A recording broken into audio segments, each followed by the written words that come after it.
This is a gentle practice for happy knees. And we're not going to sit cross legs because sometimes you can't even, the legs don't even want to do that. So we're going to start by lying down. I've got a couple of blankets. You can use a couple of bath towels and something for my head.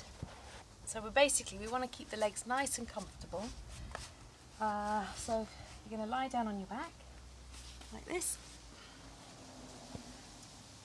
Very nice. And you're going to take one blanket and you're going to use the thickness of the blanket, so it's quite thick there, and you can just place it behind the back of the leg. Let the foot drop over so that this is nice and passive.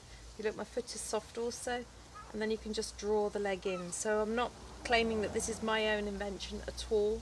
Abby Giata Iyengar taught this at the convention this year, and I've been playing with it, and I've just found it a really soothing practice. And so this is what I've been doing, and I just thought I'd share it, particularly for you, Kath.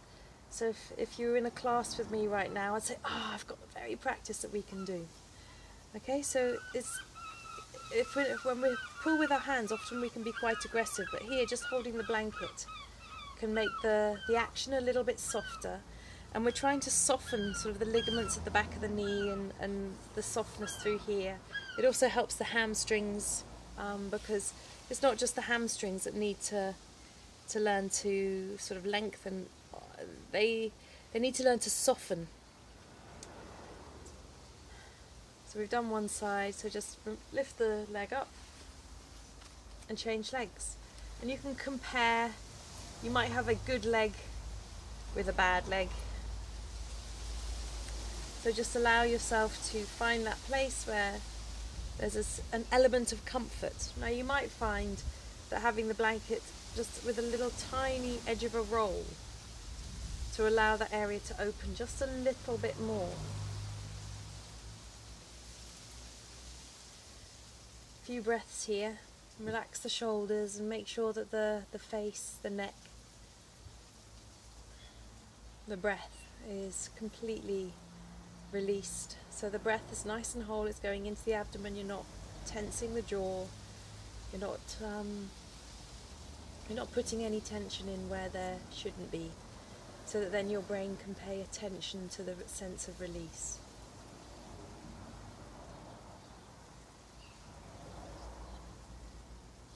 And then just lift the foot up, go back to the first side.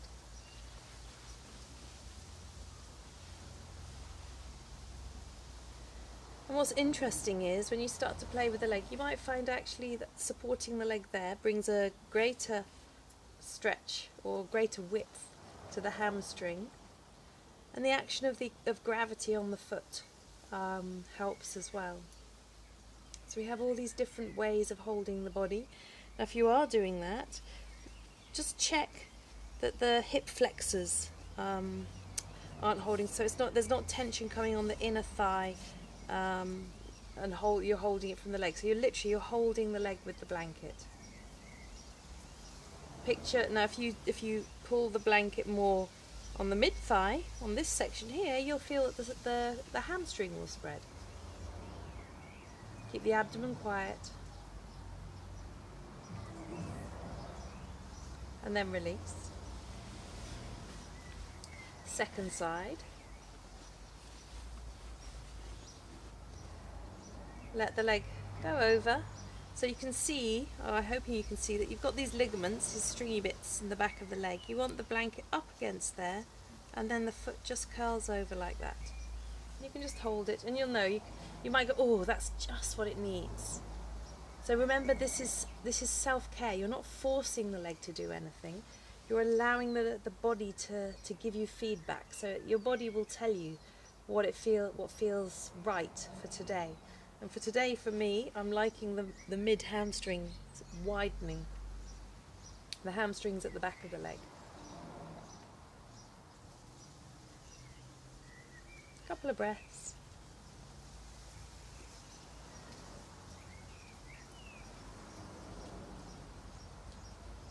And then release. Okay, and then as you're here, Just gently lengthen the leg away, see how that feels.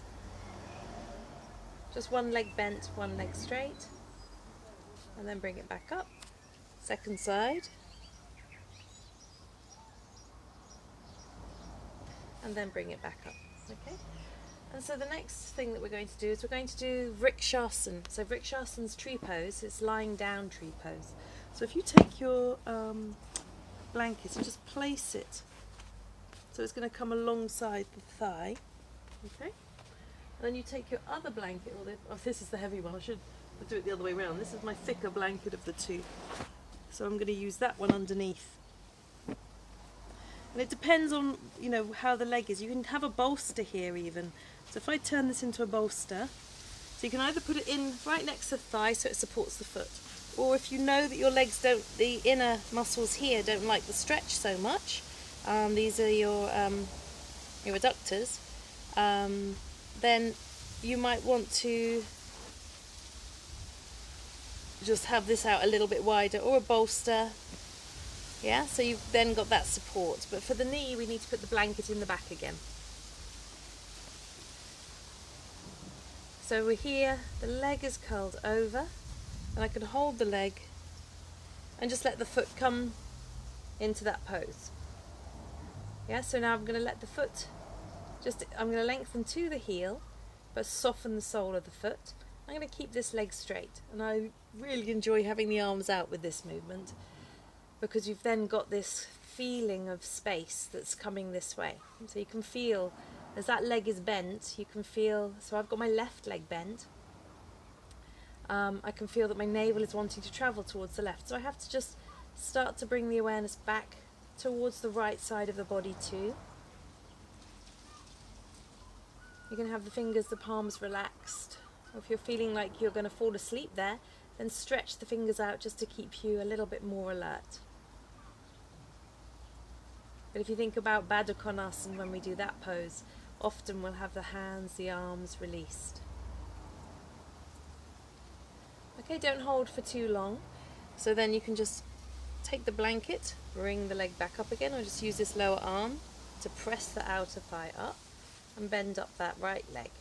Okay, so I'll just release the blanket out, move my support to the other side, and you know what the problem with supports is, if you know, you've got to just be careful when you're moving them around, especially if you've got one of those heavy buckwheat bolsters. If you've got one, I recommend you get two, then you don't have to cut them around from side to side. So we've got the leg bent over. I'm going to stretch my left leg away, and I'm going to bring my right leg in. And I'm just going to make sure that it feels very comfortable. And then I'm going to lengthen out through my arms, so I'm doing my Supta Vrikshasana. Extending into the heel.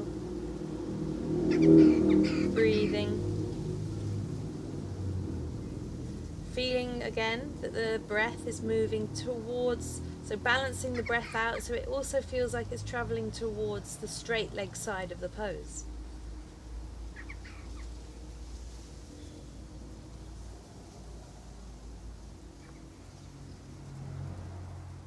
Take any tension out of the thigh muscle, out of that inner leg groin, that inner thigh. So be aware that the sole of the foot is open but not too tense.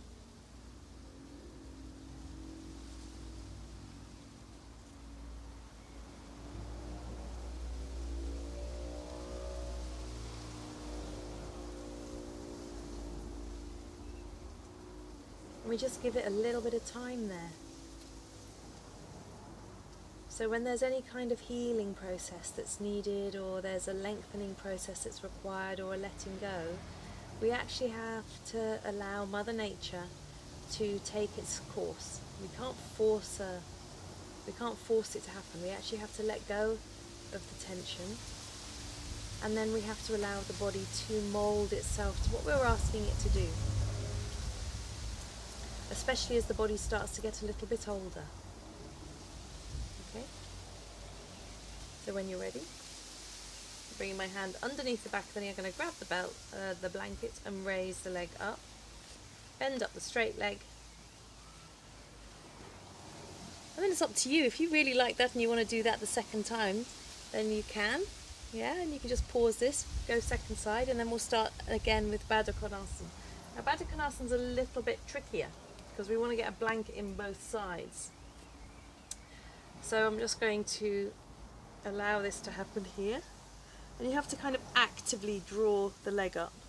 So if you found it easy to get the leg like so, and you may well, I'm very lucky with my legs, you may well then want to put some pads or something. In fact, what have I got here nearby? I've got 2 wooden bricks. So let me just grab the 2 wooden bricks. If you want to pause and go and grab something, I'm not going to run into the house now. So I can rest then my Baddha Konasana knees onto the bricks. Oh, missed my foam pad. This is the perfect practice for the sunshine, because the sun actually drains your energy, zaps your energy a little bit, and so it's better really not to do it in the midday sun, unless it's something like this where you can completely relax. So now my blanket is going to rest onto here, and that leg is nicely supported, and I'll do the same on the other side. So it's a bit cumbersome with the blankets and feels a bit like you're wearing a nappy.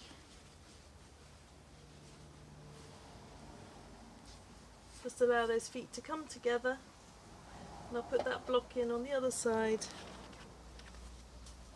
And if you've got the foam pad underneath your head or a blanket, make sure that it comes right to the back of the neck. Okay, so that then the neck feels like it's got some support as well. And then tuck the shoulder blades under. And if the support isn't quite enough, you can always bring the support up just a little bit higher, like so. So you really want to feel that those knees, those legs aren't struggling. And you can observe the space that's being created. And then just relax the face, relax the eyes, and release the tongue. Fingers are gently curled. Breath is wide and open.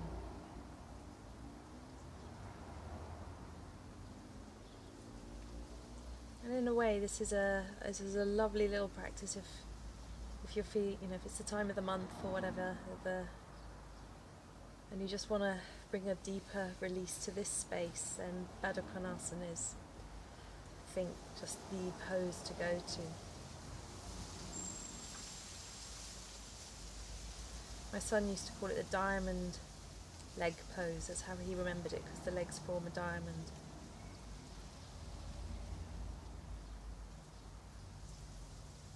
So it's a gem of a pose, that's for sure.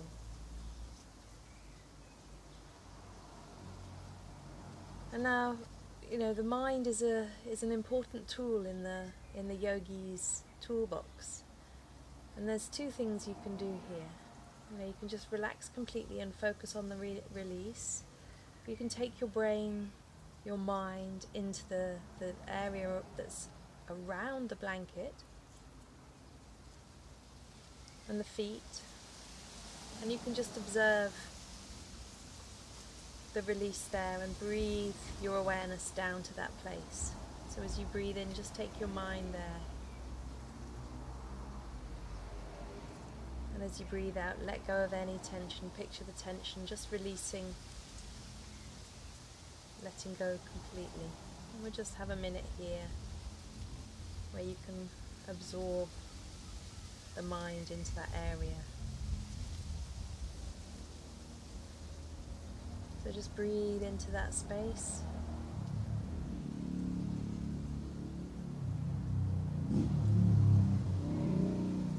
And then with your exhalation, just release. And know that you don't want to hold this for any longer than is comfortable.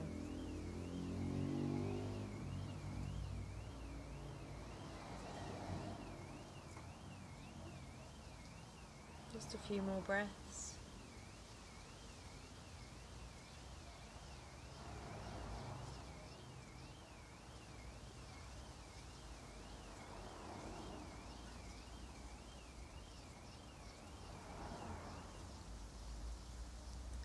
And then just rest the hands on the belly.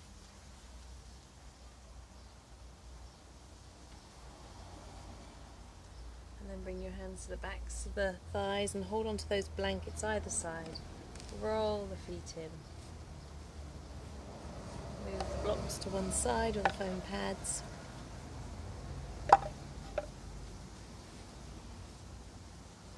And just take those blankets out. And then just observe how the legs feel again. So lengthen the leg away. Whichever one you've chosen to do. Just feel the open, soft space at the back of the legs. Don't force anything, and definitely don't press the knees down towards the floor. You're not pushing into the knees here. You're making space around the knee space. So if you picture the knee being a square, the ligaments, or a rectangle, the long sides of the rectangle you're trying to lengthen. So if that doesn't make sense, if you just look this way, I'll spin around. So you've got the knee, and we're trying to make space either side of the knee. Yeah, we're trying to make space, a softness at the back of the knee, and we're also trying to encourage these hamstrings here at the back of the leg to become wide. Yeah, because really for a healthy muscle it needs to become wide and long. It's not just stretching the top and the bottom of the muscle there. Okay, and often we do that and it makes this tight, very rigid. And then we wonder why our legs don't want to do what we ask them to do. Okay. So the next one. Now I really like this. You have to bear in mind your flexibility here. You're just going to hold the blanket. This leg stays bent. You're going to hold the blanket, and I just want you to open the leg out. So keep the blanket just at the back of the knee here, and just don't let any tension come in. So if that's too much, I don't want it past the 90 degrees, you can open the blanket out and you can just hold it here just for a little. So we're just engaging now the thigh muscle here. And then release. I've just stepped my other leg in and stepped my other leg out.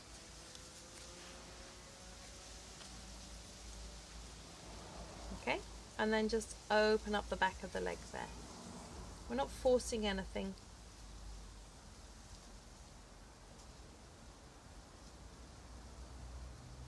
And then release. Okay, let's go back to what we did right at the very beginning. So when the legs are bent like this, remember we want a softness through the legs. We're not gripping hard. This is all soft legs. The only time we've really actively thought about working the muscles of the thigh was when we stretched the leg.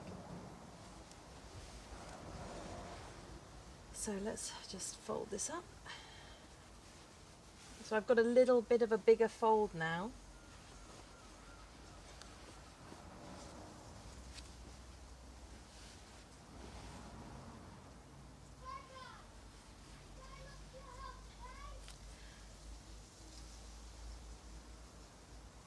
And now from here, I'm just going to very gently put a little bit of pressure just to there. So I'm not pulling. Now if that's too much, you can take the calf so the calf can spread. Elsewise, you can hold here, or you might find that that's the preferable, so the knee facing up might be the preferable movement.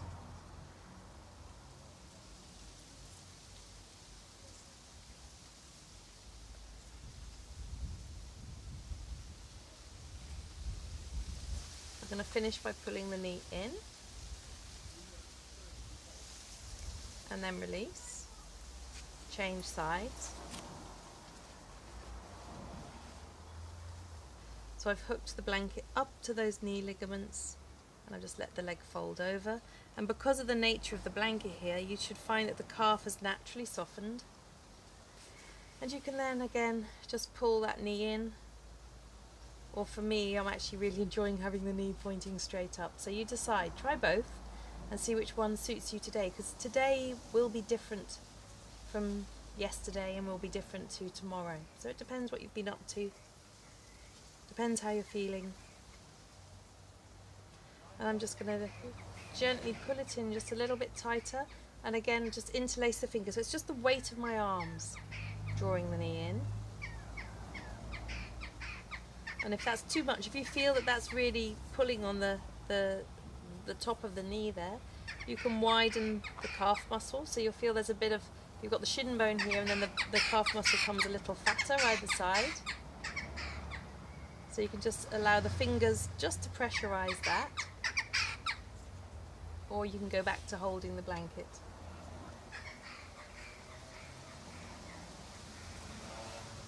And then just release.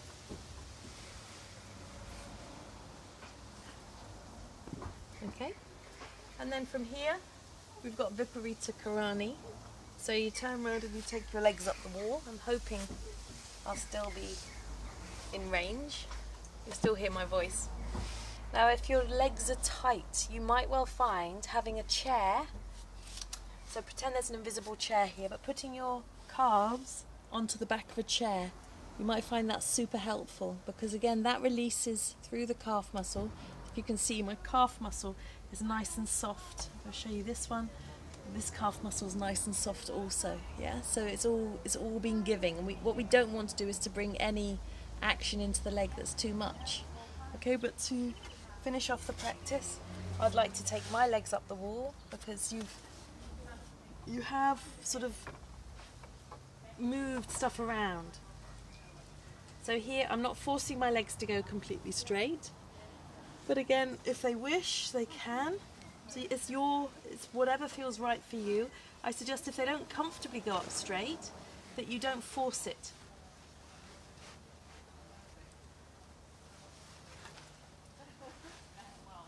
I thought that would help you see, but actually it's just going to get in the way.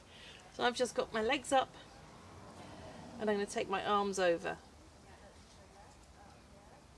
You can always put a blanket underneath your bottom, which might help a little there to get you in. So if I do that, nicely folded blanket, take your time, make sure it's folded properly.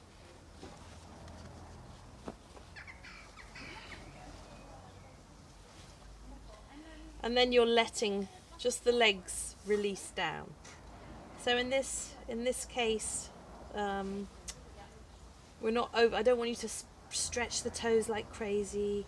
I don't want you to push the heels up too much, but just picture that you're opening those squares of the knees again. Arms out, eyes quiet. We'll just do a minute or so here. And again, you can always stay for longer.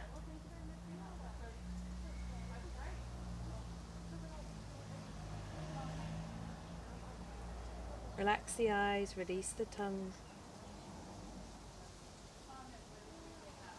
The breath is wide and smooth. Face is soft.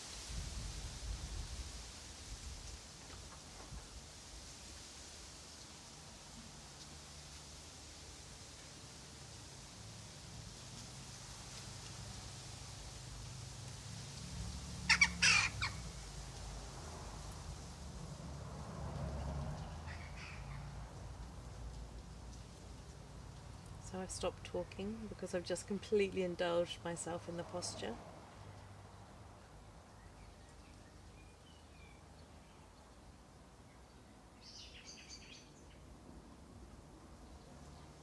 And then when you're ready, just quietly slide yourself away from the wall a little bit.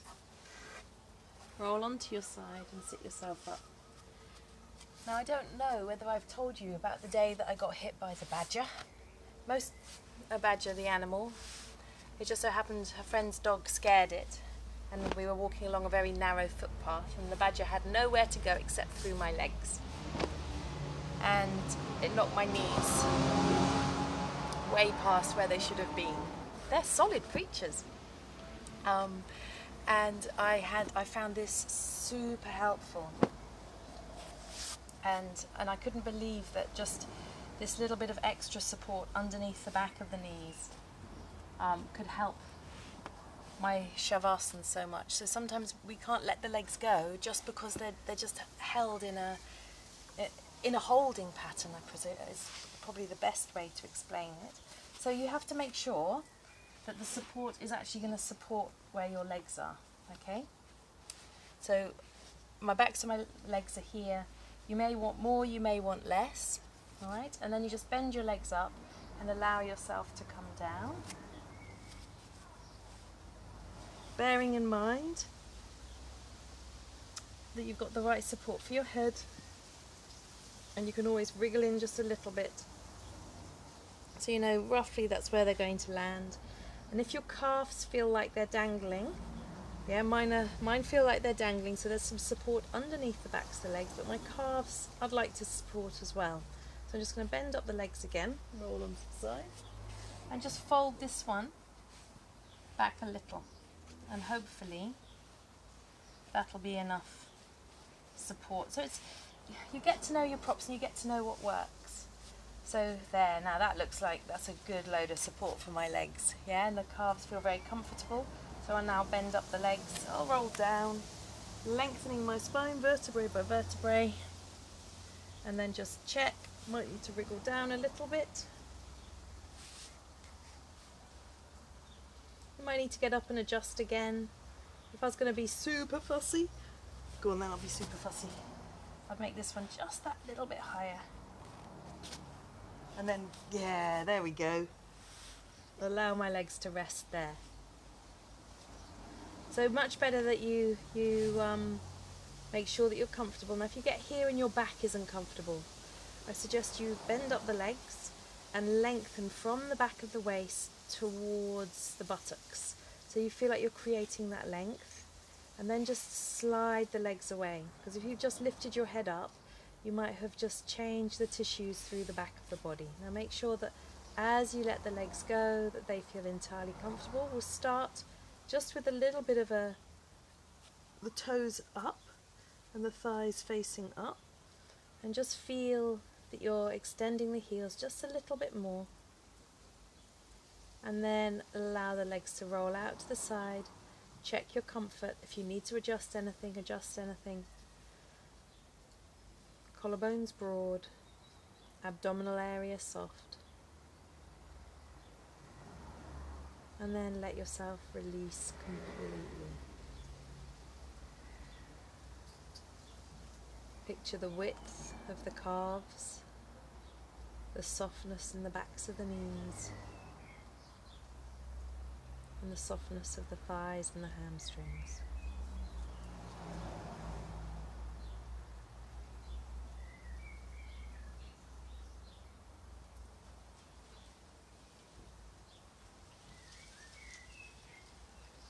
Relax the face, and again once more direct the awareness down to the body, so the body has the opportunity to speak to the brain.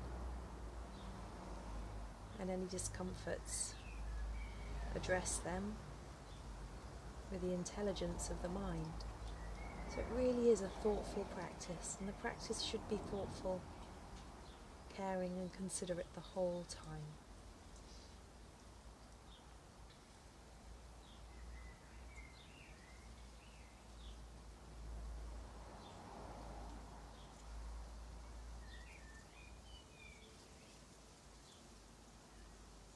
And allow yourself to rest deeply.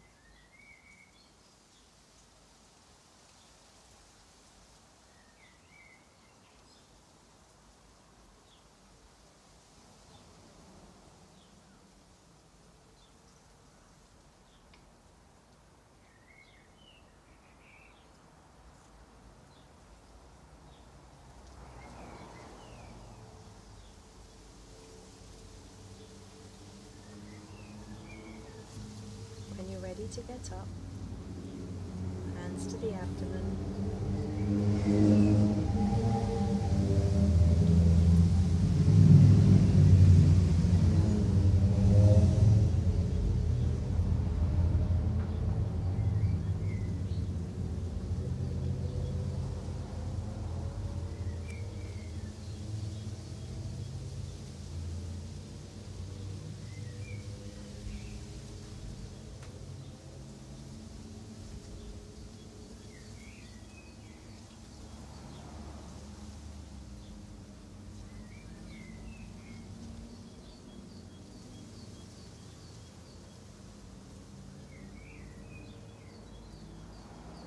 When you're ready to get up, hands to the abdomen.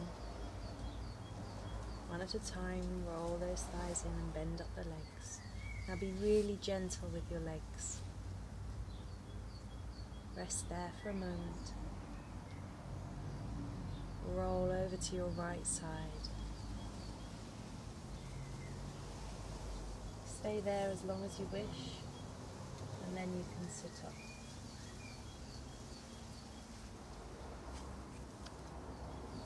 As you come to sitting, just lengthen the legs out. Sit tall, so I'm just going to come up.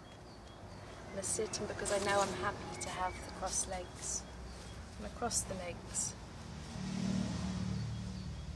You don't need to cross the legs. Just treat your legs now like they've had a really nice massage. Don't go and run a marathon. Okay, just take it really easy. This is a nice practice, as long as you're not going to force them to do anything too strong straight afterwards. Take a gentle little walk, be mindful of your knees, and look after yourself. Thank you. What a beautiful day.